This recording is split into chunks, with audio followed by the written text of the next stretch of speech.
Hello, we're back here today on Coffee with Temmi. Have you subscribed? If you haven't subscribed, please do so now. Subscribe, like this. You're going to like this topic. Subscribe, like, and share. Okay, let's get into it. Children between the ages of 9 and 12 are described as tween. These are children who are not really child, but they're not teenagers. They're still tiny. You know, you've seen it. You know what a 12, a 9-year-old looks like. They're still tiny, but they're still children. So you can imagine how I felt when I had to speak to my twin, and that's Tween, about getting a period. Welcome to Coffee with Temmi. This is something that needs coffee, at least for the adults. I decided that I needed to have this talk with my twin because when you look at, well, the main reason actually is because I wanted her to hear this information from me. I know that the school will still do it, but I don't want her to get the information first from maybe her friends, or depending on how it's done in school, she gets frightened with it. At school, they're actually quite responsible at the school she goes. But still, I don't know if any of our friends have started or are starting, or those who've got big sisters at home, they've heard about it. I can see from conversation, bits and pieces of conversations that are coming back to the house, the certain things that have been spoken about in school. So I'd rather give her this information myself. And then when they're told something else in school, when they're told in school, not necessarily something, she can compare the two, or she can come home and say, oh, mommy, this is what my teacher said about this. I know a friend who said when the kids were I don't know how it was done in the school, the girls came back home scared out of their minds. You know, I know of a friend, well, a long time ago, who thought something was wrong. So instead of saying to her mother, this is what is going on in my body, she got penicillin to try and cure herself. So there can be misinformation, there can be ignorance, total ignorance about these changes that are going on in the body. And I wanted that information to come from me. Parents, mommies, you got to do this. You just got to do it. So it has been found that now children are reaching puberty a whole year earlier than they used to in the 70s. In the United States, between the ages of 8 and 10, kids are reaching puberty. In Europe, between the ages of 9 years, 8 months and 10 years, 8 months. While in Africa, we seem to be, I don't know, maybe the oldest, from 10 to 13. But I also know of kids who are 9-year-olds here in Africa who started the period. And for me, it's like, a 9-year-old, I mean, my child's a tomboy. She is a tomboy. And I cannot imagine how we're going to deal with this if it comes now. But it will come. So whether it comes now or it comes later, it will come. When you look at the physical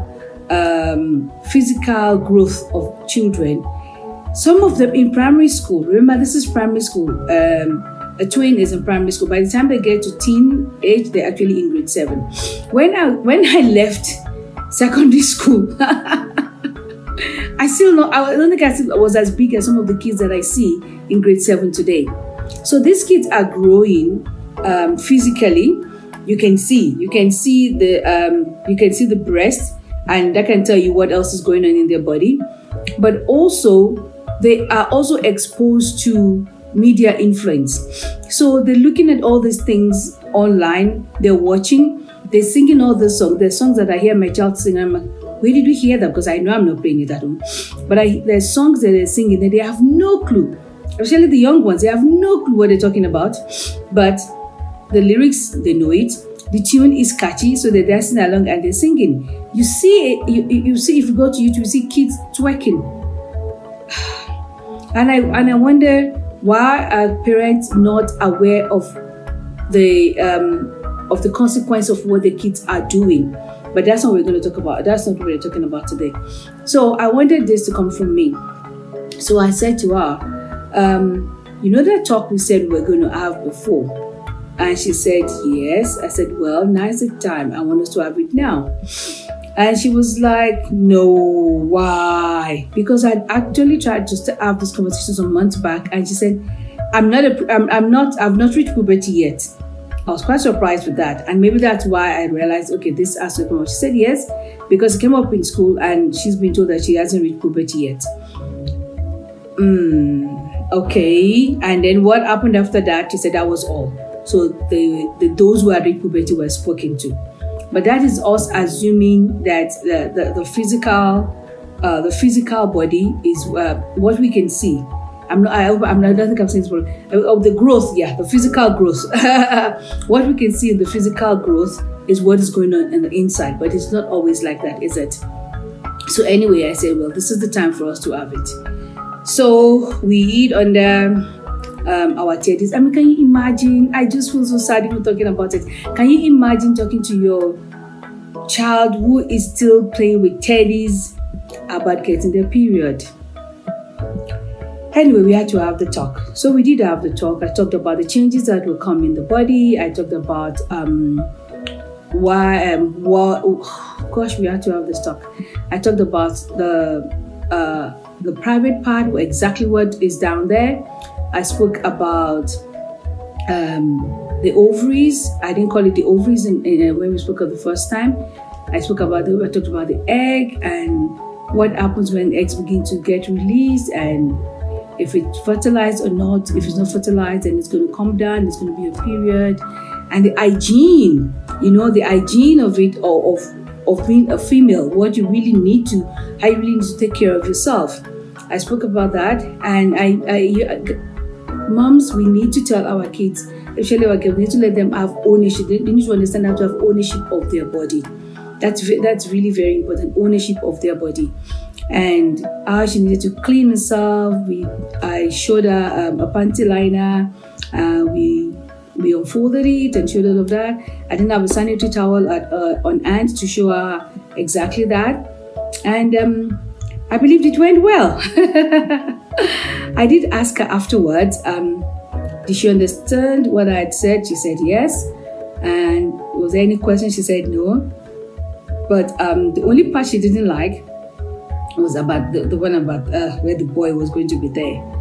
So like what said, when the egg is going to be fertilized. Oh, and what I really said there, I didn't want this to be mixed up with the sex education thing. So what I really said there was the egg can only be fertilized by a man, right?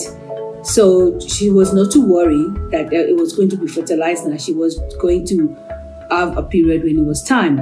So she said, so I said, you can't anyway, just casually say, anyway, you can't fertilize the egg by yourself. You need a man to fertilize. That was the part I didn't like.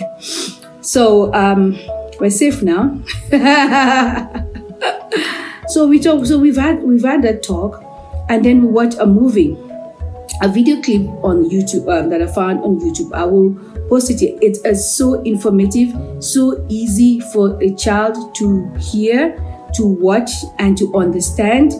And no, yeah, that's just it. I mean, I liked it so much. I actually sent it to my child's school to say, the other parents might also, they might want to use it.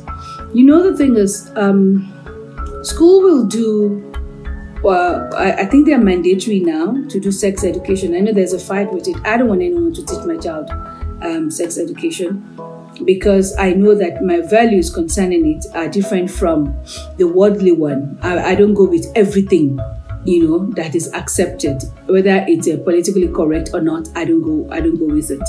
So I like for my child to understand what sex means, and not just in the physical sense, but also in the spiritual sense. So I want to have that conversation as well with my child by myself. I want to have it first with him.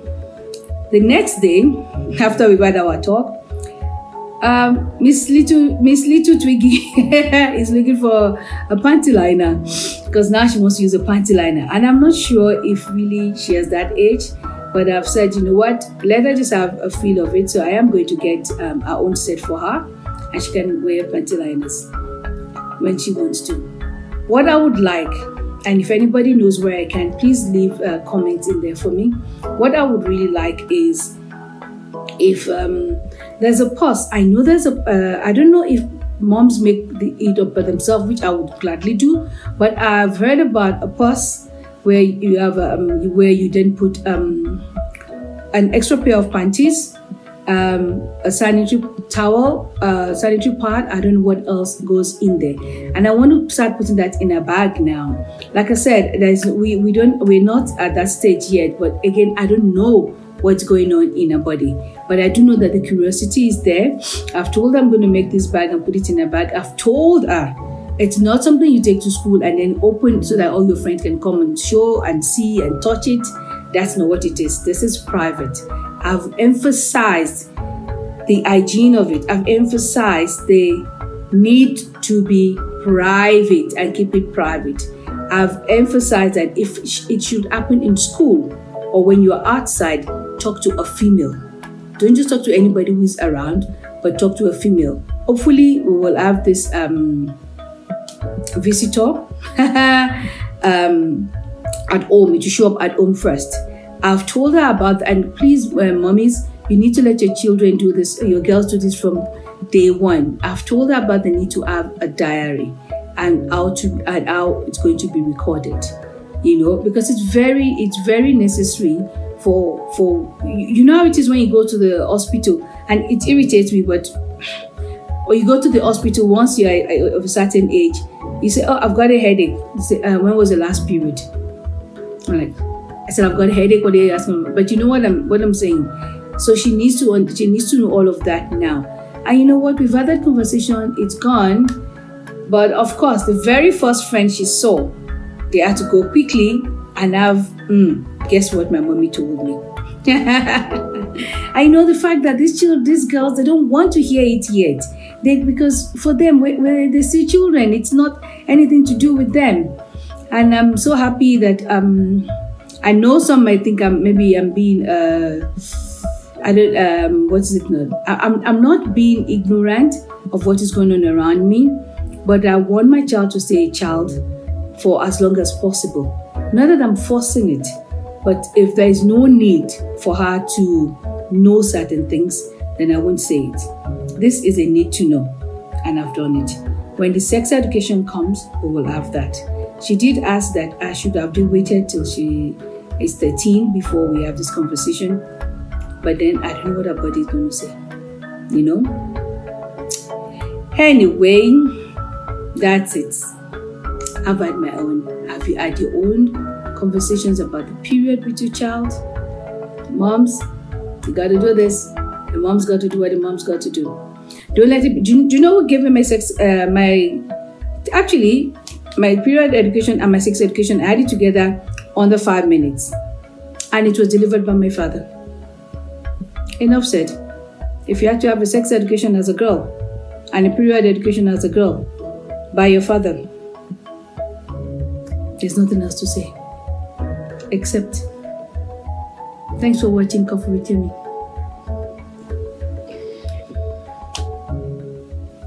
Bye for now.